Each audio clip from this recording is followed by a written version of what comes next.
आज हमारे राम आ गए हैं।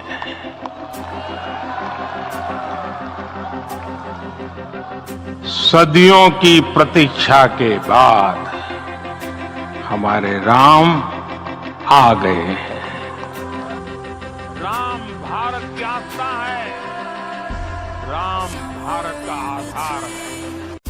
वो क्षण 22 जनवरी जब प्रभु श्री राम की प्राण प्रतिष्ठा का समय हुआ, पूरे हिंदू धर्म के जितने भी रहने वाले सनातन धार्मिक हैं, उनके आंखों में सच कहूँ तो हर प्रत्येक इंसान के नैनों में वो खुशी के आंसू झलकता हुआ दिख रहा था, जिसमें प्रभु श्री राम के दिव्य दर्शन के लिए आंखें वर्षों से लालायित थी।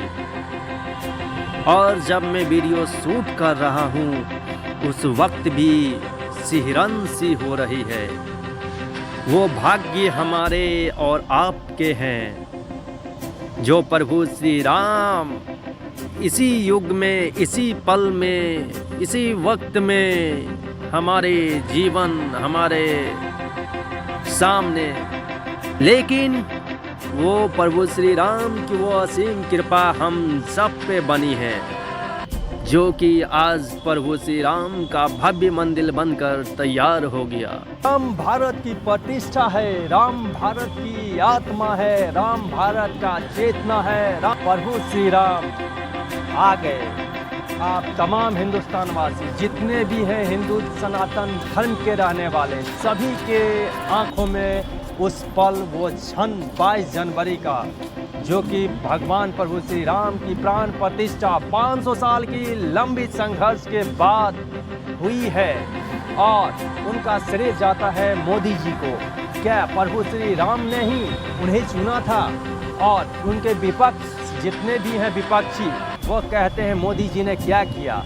और इस वीडियो में आपको जानकारी देने वाला हूँ कि प्रभु श्री राम के 7 गुण इंसान अगर अपना ले तो उनका जीवन बहुत सरल हो जाएगा, बहुत आसान हो जाएगा। अपने प्रियजनों को ज़रूर शेयर कीजिएगा और अपने बच्चों को ज़रूर दिखाइएगा, क्योंकि ये 7 गुण प्रभु श्री राम को मर्यादा पुरुषोत्तम बनाता है। तो चलिए वीडियो को प्रभु श्री राम का नाम लेकर शुरू करते हैं और जानते हैं मोदी जी का क्या योगदान है। मोदी जी के बारे में कहा जाता है कि उन्होंने क्या किया, तो आपको जानकारी दे दूं। जब मोदी जी ना बीजेपी में थे, ना किसी दल में, तभी 1990 ईस्वी में उन्होंने अयोध्या दोपहर पहुंच चुके थे और उन्होंने देखा था कि प्रभु श्री राम टेंट में है। तभी उन्होंने शपथ लिया कि मैं अयोध्या तब यहाँ वापस आऊँगा जब प्रभु श्री राम की भव्य मंदिर बनकर तैयार होगा। और उन्होंने वो संकल्प 2024 में आकर आखिरकार अपना संकल्प पूरा कर ही लिया। उन पर प्रभु श्री राम की असीम कृपा पड़ी। आप तस्वीर देख सकते हैं, यहाँ पे आडवाणी जी भी हैं रथ पे और उनके बगल में मोदी जी हैं। लेकिन प्रभु श्री राम की असीम कृपा मोदी जी पर पड़ा। प्रभु श्री राम ने अपने प्रिय भक्त मोदी जी को ही चुना था, क्योंकि लाल कृष्ण आडवाणी उस वक्त इस आंदोलन के प्रमुख विश्व प्रसिद्ध नेता माने जा रहे थे और उन्हीं के अगुवाई में सोमनाथ रथ यात्रा शुरू किए थे। कन्याकुमारी से लेकर कश्मीर तक एकता यात्रा शुरू किया गया 1990 को अयोध्या धाम में। और वहीं पे मोदी जी ने संकल्प लिया कि मैं प्रभु श्री राम को टेंट में नहीं देख सकता, मैं उसी वक्त यहाँ पे कदम रखूँगा जब प्रभु श्री राम का भव्य मंदिर बनकर तैयार होगा। उन्होंने 2024 में वो सपना साकार किया।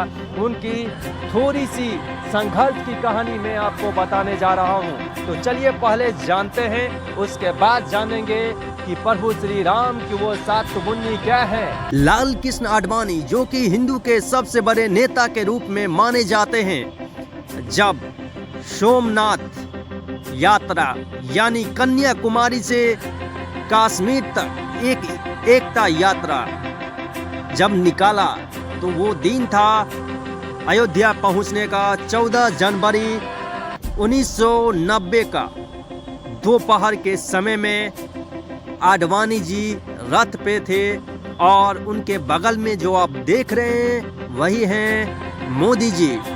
उस वक्त आडवाणी जी अभी बता रहे हैं कि मुझे नहीं पता था कि क्या होने वाला है और ये आंदोलन ये भव्य आंदोलन के रूप में परिवर्तित हो जाएगा। और उन्होंने आडवाणी जी ने बताया है और बधाई भी दी है मोदी जी को और कहा है कि प्रभु श्री राम ने चुना था मोदी जी को, वो नियति ने ही चुन लिया था कि मोदी जी भव्य मंदिर का निर्माण करेंगे और असीम कृपा बना रहा। ये बात सच है, आपको मानना पड़ेगा।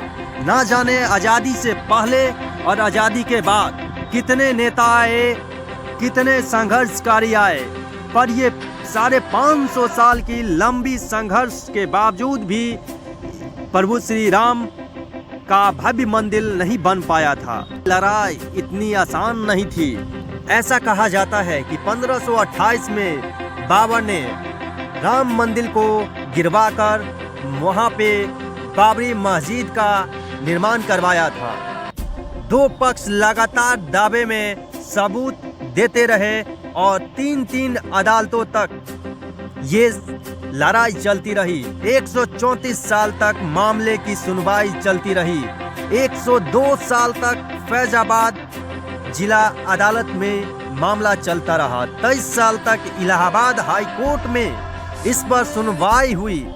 फिर 9 साल सुप्रीम कोर्ट तक इस पर बहस चली। भूगर्भ शास्त्रियों से लेकर वैज्ञानिकों तक की मदद ली गई और तथ्य और प्रमाण के आधार पर 2019 में सुप्रीम कोर्ट ने फैसला सुना दिया। तो चलिए जानते हैं कि प्रभु श्री राम के वो 7 गुण कौन हैं, जिसे अगर मनुष्य धारण कर लेता है तो उसका जीवन बहुत ही सरल तरीके से गुजरेगा और उसके जीवन में जो भी कठिनाई आएगी उसे वो आसानी तरीके से अपनी नाव को खेपकर अपना जीवन सफल बनाएगा। तो पहला आता है धैर्यवान, जो कि प्रभु श्री राम इसी से सबसे पहले जाने जाते हैं। आखिर क्यों? तो चलिए जानते हैं।